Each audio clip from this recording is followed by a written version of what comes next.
projet yeesal HLM Paris ab naal la bu am solo bu fas yéenee defar ak suqali ci anam yépp quartier bii di HLM Guédiawaye Paris. yeesal HLM Paris fas na yéene am ay taxawaay yu matale ci fànn yii. ci wàllu environnement maanaam nekkin wi projet yeesal HLM Paris daa fas yéene seetal quartier HLM Paris dindi fi encombrement yi maanaam nit ku nekk di installé fu la neex ak di xatal yoon yi dakkal xet gu jaaduwul gi jóge ci àll bi jëmbat ay garab yu mën a naatal ak taaral quartier bi defar ay espace vert yu nit ñi mën a féexloo. ci wàllu éclairage public maanaam leeral quartier bi projet yeesal HLM Paris daa fas yéene def ay lamp yu doy fépp fu lëndëmoon ba mën a leeral bu baax quartier bi ak wàññi insécurité bi. ci wàllu pavage des rues maanaam dër yoon yi projet yeesal HLM Paris daa bëgg wàññi suuf si ci yoon yi def ci ay pavé maanaam dër yu mucc ayib yu gën a taaral ak yéwénal nekkin wi ci quartier bi. ci wàllu sécurité projet yeesal HLM Paris am na yéene yokk bu baax kaaraange gi ci quartier bi wut ay gardien ak jumtukaay yu ko mën a saytu ba ñépp mën fee dund ci jàmm ak xel mu dal. ci wàllu wér-gu-yaram xam gi ñu xam ne dara ëppul solo wér-gu-yaram tax na ba projet yeesal HLM Paris fas yéene jàppale bu baax waa quartier bi ngir ñu mën a gën a fegu ak faju ci feebar yi. ci noonu la ñu bëgg a dugal ñu bari ci mutuelle de santé bi ak gën a jàppale poste de santé bi nekk HLM Paris ci wàllu matériel ak garab ak yeneen. ci wàllu éducation ak formation projet yeesal HLM Paris am na yéene gën a jàppale ndaw ñi dëkk ci quartier bi ci seenum njàng ak wutal jeunes yi ak jigéen ñi ay formation yu mën a suqali seen am-am ak seen dundin. ci wàllu koom-koom projet yeesal HLM Paris daa fas yéene jàppale jeunes yi ak jigéen ñi ci quartier bi ngir ñu mën a am ay projet yu am solo ak ay financement ngir wàññi chômage bi ak ñàkk gu metti gi. ci wàllu espace socioculturel maanaam barab yu ñuy daje projet yeesal HLM Paris bëgg na ba tey amal ci biir quartier bi ay barab yu nit ñi di mën a daje muy gone wala mag di waxtaan di weccente xalaat di fa organiser seeni xew di fa féexlu ak di fa yokkoo ci anam yu bari. kon daal nañu jàpp ni suñu quartier bii di HLM Paris ñun ñoo ko moom su baaxee ñun la baaxal su defee neneen it ñun ñoo koy njëkk a yëg su ci ñëpp jàppee àndandoo nekk benn ku nekk def projet yeesal HLM Paris muy sa projet léegi xar kanamu quartier bi soppeeku ba HLM Paris mën a dellu bokk ci quartier yi gën a taaru yi gën a mucc ayib ci Ndakaaru ak ci Sénégal. HLM Paris ñun ñoo ko moom kenn duñu ko defaral. foog ñu jéem a fexe faire fi de tout ça ba duñ ko sentir. La deuxième, il faut qu'on soit apolitique ba mu leer ci bopp ñëpp ba ñëpp xam ni fañ jëm c'est quelque chose d'apolitique. soxlaw ñu maire yi soxlaw ñu délégué de quartier nekk délégué de quartier soxlaw ñu nekk conseiller de quartier lépp lu ñu soxla mooy nañ fexe rek bootu ci ak fépp fu ñu mënti bootoo rek ba jëmale suñu gox kanam. ku mënti nekk délégué de quartier ku mënti doon loolu mënti doon rek ñun nañ fexe rek ba nañ liggéey jëmale kanam. politicien ak loo mënti doon fexeel ba bul ñu yóbbu ci say lancé politique yow bañu ci liñ nekk rek. donc loolu dañ ciy xeex guddeeg bëccëg te du lu yomb ba léegi ñu ngi ciy xeex donc loolu ci la. troisième bi mooy l'aspect financier parce que Wolof Njaay nee na ku la abal bët. voilà donc ñun loolu dañ ciy fexe ba lépp luñ ciy def muy doon luy leer ci bopp nit ñi. tey am benn mot bu may faral di jël ci Touba ca kanam laaj loo mën def foo gis mooy dañuy laaj nit ñi lu ñu mën a joxe ba pare ñu def ko fu nit ñi di gis donc lépp lu ñuy laaj nit ñi dañuy fexe ñoom ñuy gis ni lañ leen di laaj mu ngi nii parce que day taxa booy tëdd di dal après nag du ñàkk dina am ay wax yu sew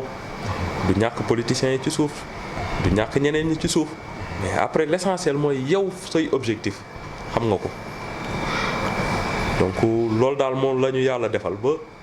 mañ ko débuté ba léegi politiciens yeeg ñëpp sax dañu ñëw ànd ñu ceeg ñun di ñu ci jàppale ba yenn yi sax des fois daanaka ñoom ñoo ñu koy yombalal sax mooy rapport yi ñuy am avec les institutions ñoom ñoo ñu koy yombalal des fois comme ñoom am nañu ay dugg ak génn donc yenn yi ñoom ñoo ñu koy defal nga xamante ne après ñun bu ñëwee ñun dañ koy jëriñoo. émission Quartier Modèle fii ci rajo Tivaouane TV Argentine tey jii ñu ñëw seet si Serigne Ibrahima Diack di ab taalibe ci Serigne Abdou Aziz Mbacké Bassirou ci HLM Paris. Cheikh Ibrahima nga bien avant aujourd'hui. Bon man bu may wax foofu day nekk pas question bu sensible mais question à double poids à mesurer mbir dañ koy natt ci waxtoom day am loo xamante ni waxtoo may àpp may jot rek ñu def ko coïncidence yi nag mën na bëri nit ñi di xalaat ne lii moo tax walla lële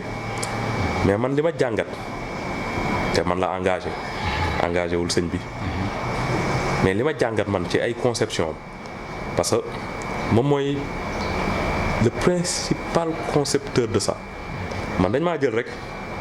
ne moo kaay teg sa loxo ci liggéey bi mais conception de départ ba man nekkuma ci woon sëñ bi moo doon xalaat ay mbiram xëy na ci jamono di dox peut-être la mu wundu woon ci technologie ci idéologie c'est-à-dire la mu doon tracé est-ce que matoon na man duma ko jàpp ci ne kilifa gi daf fee jógee rek ñu ne nañ tëj suñu yoonu bopp dama ko jàppee foofu la ma koy jàppee mooy est-ce que ñoroon na parce que mbir aussi foog mu ñor foog nga togg ko ba mu ñor door koo lancer mais mbir boo ko toggul parce que gëwuma ni amoon na benn empêchement boo xamante ni sëñ bi doon na parce que sëñ Bass le connaissant ku ko xam muy suñu maam ñun mu nekkoon ci kër gi di suñu maam di suñu lépp di suñu yaakaar tey ak ëllëg daf ñu doon jàngal ay principes yu bëri yoo xamante ni nit ki dafa war di dox ak ci gëm sa bopp ñun daf ñu ko doon jàngal ba di samay waajur yi fi nekk donc dafa def ni dañu bàyyi ba sëñ bi làqu rek ñuy door a tàmbali yenn yi parce que sëñ Bass le connaissant ci ak jàng ak tarbiya gi mu ñu tarbiya ci yenn yi dañuy xam ne dafa nekkoon koo xamante ni mooy maanaam bu ñu naan maa ngi jéggalu ci terme bi sax di ko wax mooy gëm liggéey wala gëm sa bopp des fois dañ naan baaxul sax nit ki di wax gëm sa bopp parce que yàlla suñu borom subhanahu wa taala rek la ñu war a gëm gëm liggéey ci sëñ bi lañ ko mën a naatable parce que boo xoolee da ngay xool carrière am yëpp dafa liggéey ba retraité li nit ñi di faral di wax door a jël posture sëriñ bi donc kon kooku dafa fonk liggéey te bu ñu xoolee ci dëkkandoom ni mu dëkkaaleeg waa HLM Paris ak ni mu dëkkaaleeg waa Daaru Salaam da ngay xam ni dëkkandoom dafa am solo ci moom ñun fii nga xamante ni donte day faral di wax ni ñetti kër la am muy ba nekk Touba bu nekk HLM ak bii nii fii dañ daan toog ñaar ñett bu jég saay na jamet waxtaan pour yedd la réorienté waat la donc projet bi mu lancé woo man li may jàpp mooy sëñ bi da doon togg lu ñoragul te mbir it da ngay bàyyi ba mu ñor it nga door ko mettre sur la table parce que sëñ bi làqu na su ma juumul ñaari at après projet bi di door am mais bu fekkoon ni dañuy xaar sëñ bi làqu wala nangam donc day doon loo xamante ni da nga koy def automatiquement ba mu fi jógee mais mouridisme plus ou moins doxewul noonu na muy doxee mooy mbir balaa nga koy teg jëf ji da lay leer ni mën nga ko am foo ko teg ba pare donc loolu daal laa jàpp ni man te loolu man la engagé man personnellement engagé wul sëñ bi xëy na moom bu ci àddu woon dina ci wax lu gën a leer lu gën a sori ci man li ma ci wax moom ci man li ma jàppee conception mooy dafa ñoragul woon moo tax tàmbaliwu ko woon parce que am na ci projet yu bëri yu ñuy waxtaan da ngay xam ni mu ngi ciy waxtaan ça fait des années te ba léegi sax tàmbaleegu ko te am na ci yeneen yoo xamante ni ñu ngi ciy waxtaan te ba mu ci tàmbalee ça fait des années te ba léegi tàmbaleeguñ ko te incha allah yàlla na ko yàlla may gudd fan ak wér ba ñu sóobu ci su boobaa dinañ gis yeneen i facettes incha allah. Pape yi dañoo jékki-jékki rek gis waa HLM Paris bi di ci liggéey loolu nu muy junj wala da ngeen bëgg a bëgg xale yi am seen métier wala bokk da ngeen bëgg rek taxaw ko noonu liggéey ko ci nu mu waree après nag ngeen wax xale yi ñu ci jëm amal kii benn entretien waaw la moo ko taxawal. léegi pour foofu damay ñëw ci concept Euhlou Khidma concept bi dafa nekk benn concept innovateur. concept bi mooy dañuy fexe aussi ndaw ñi nga xamante ni suñu borom def na seen métier demeewul noonu ñi nga xamante ni peut-être ci daara lañ jógee ñi nga xamante ni ainsi de suite te bëri na ci réew mi ñu fexe ñu am benn métier ndax jàng métier yaakaar naan du wees ba 40 ans 50 ans mën nga am loo xamante ni ëllëg ci biir buñ lay naatable dañ naan diwkat lii moo nekkoon métier léegi ci loolu dañ xool ni Sénégal dañu am benn problématique muy problématique des déchets plastiques ba y a des lois qui sont sorties pour interdire la vente des sachets plastiques ainsi de suite donc sëñ bi woo ma benn guddi rek ne ma Ibrahima déchets plastiques yi am na ñu ci mën a def pavé xalaat ci noonu la débuté xalaat ci ma tàmbali di ci gëstu def ay recherche de documentation di ainsi de suite ba gis ni am na yenn dëkku Afrique du centre comme Cameroun et autres ñu ciy liggéey di ci def ay pavés ñu tuddee leen des pavés écologiques c'est des pavés qui sont faits à partir de déchets plastiques mbalitu plastique bi la ñuy jël defar ci ay pavés et il est prouvé que les pavés ont des résistances supérieures aux pavés en béton ñoo gën a dëgër sax pavé béton yi ñuy faral di gis léegi bi ñu ko gisee ñu ne léegi comme yooyu ay concept yu bees la te ministère de l'environnement dafa am problème mu mbalit yi léegi ñun nañu fexe ba zone bi dootul am problème mu plastique nañ fexe ba bu ñuy dox suñuy quartier nekk quartier zéro déchet plastique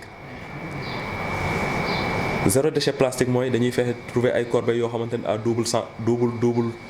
double objectif la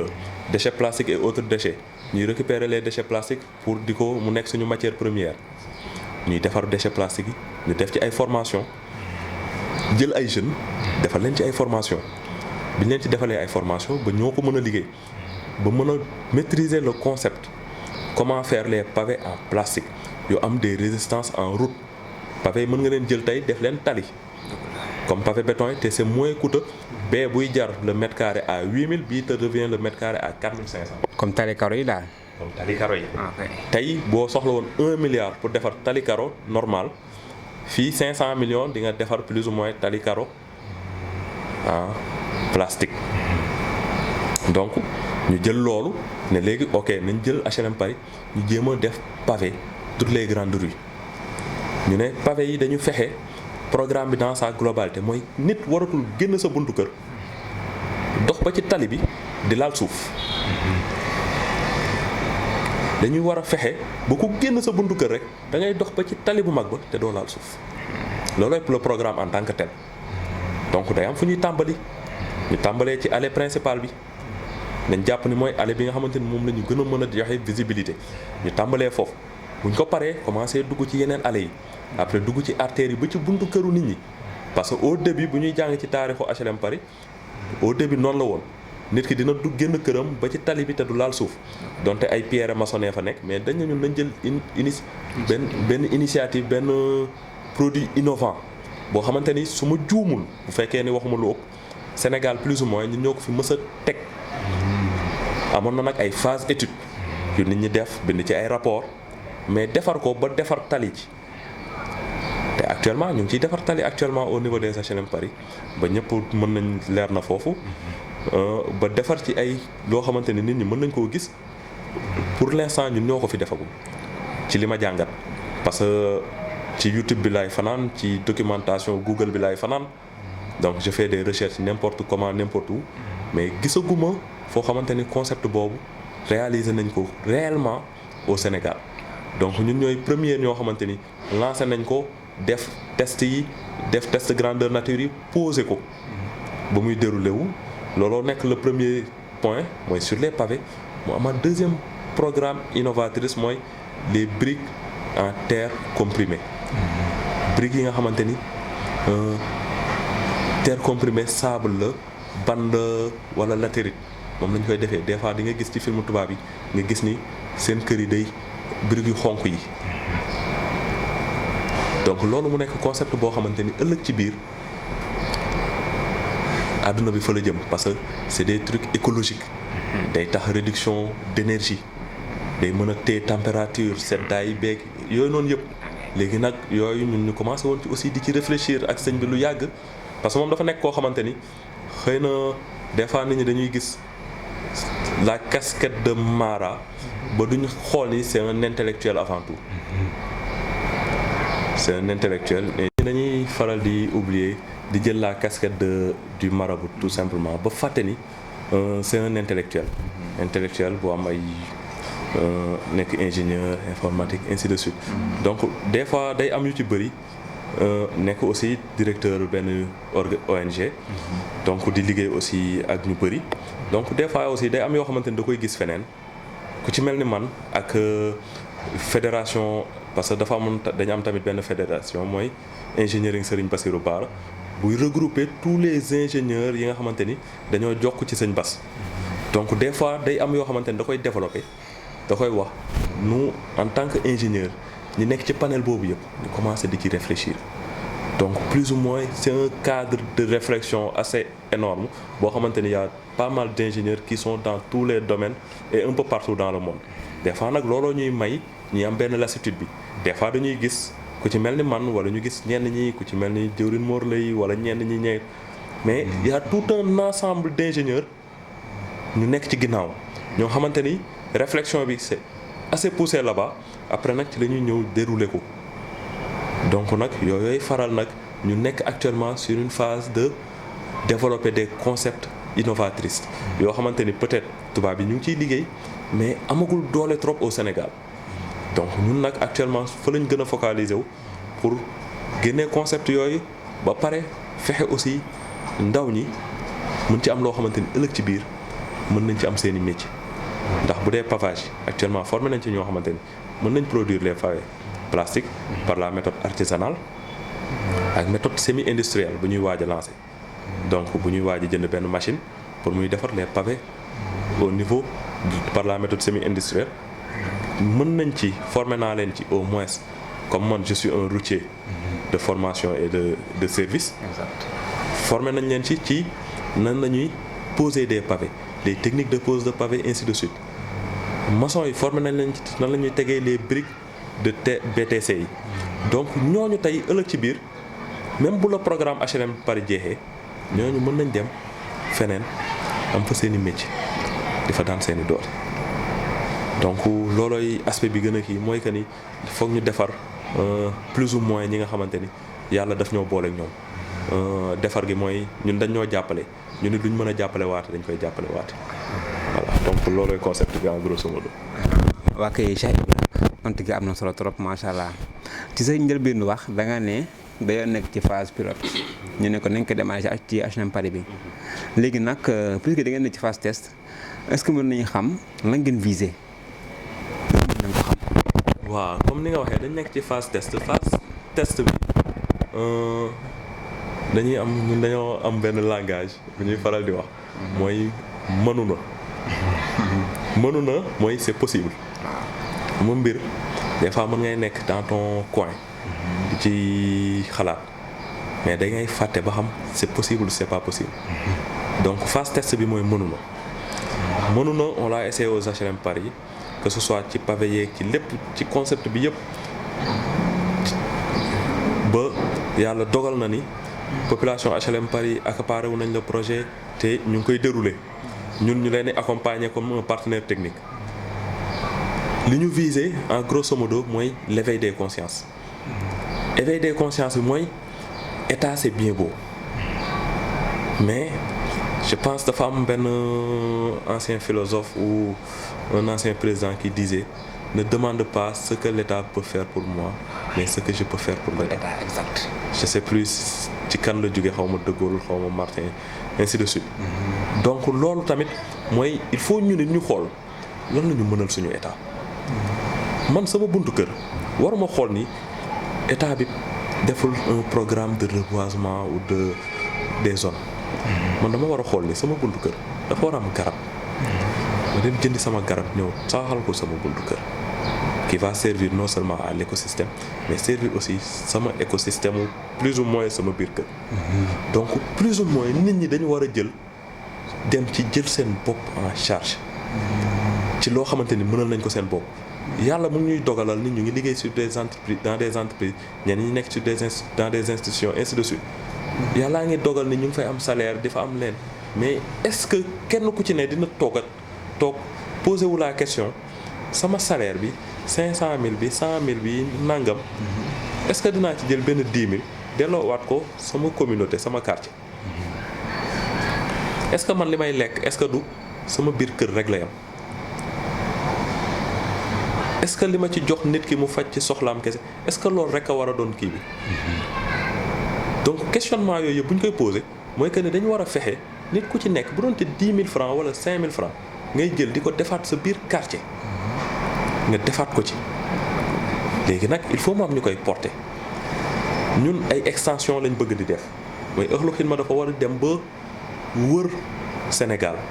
ba quartier yëpp am seeni programme yeesal Daaru Salaam bi ñu lancé actuellement yeesal HLM Las Palmas yeesal ba ñëpp nga xamante ni dañuy teg état bi ñoo jàppale leen mu gën a neex parce que àdduna aussi day am foo xamante ni fa lay toll nit ki da ngay wax la nga mënee parce que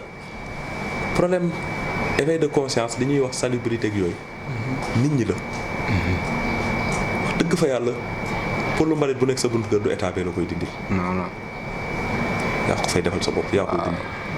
état mën na jël dem UCG fële ca angle ba point de collecte yow nga lijjanti sa buntu kër ba mu set dem yóbbul leen fa loolu moo gën a jekk sax voilà donc yooyu noonu yëpp nag lañ bëgg nit ñi di ko jël en compte mu bañ a doon ci loolu kese mu doon ci dans un ensemble donc moom la ñu xalaat un programme d'extension un peu partout à Touba Tivaouane fépp fu ñu mën a dugg rek ñu dugg fa donc programme pilote bi mu ngi marché macha allah yàlla na ci yàlla suñu borom def ndam ba ñu yeggali ko ci jàmm. deuxième phase bi muy la phase Daaru Salaam comme mook HLM Paris ay voisins la lancé nañ ko commencé nañ former commission yi commencé nañ cee dox ba première acte yi ñu ngi ko ciy def léegi boobu la ñuy xaar mu lancé wu pour xool feneen fu ñu jëm donc c'est tout un ensemble pour nit ñi mën a jëlal seen bopp en charge après ñun objectif premier bi c'est pas ñuy am la main mise sur les gens c'est pour nit ñi xam ni mën nañ jëlal seen bopp leurs besoins primaires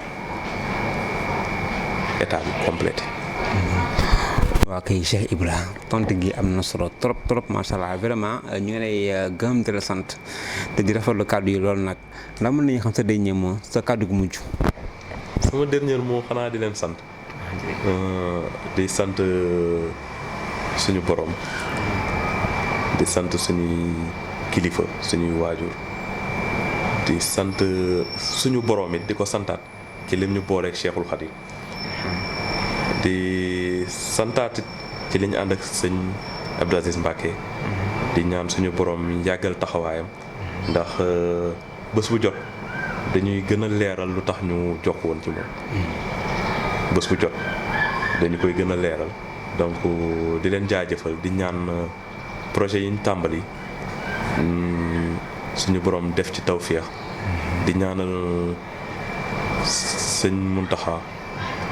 suñu borom yàggal taxawaayam guddal ay fanam yàggal ko lool sax ndax am na njëriñ ci réew mi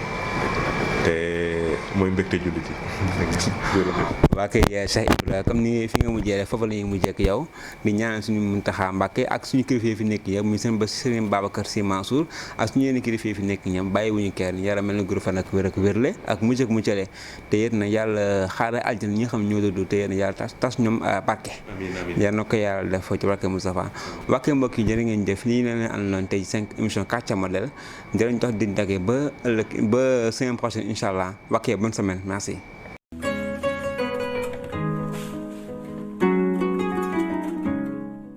Le projet Yessal HLM Paris est une initiative endogène destinée à réhabiliter et à développer le quartier historique des HLM Guédiawaye Paris dans tous les domaines.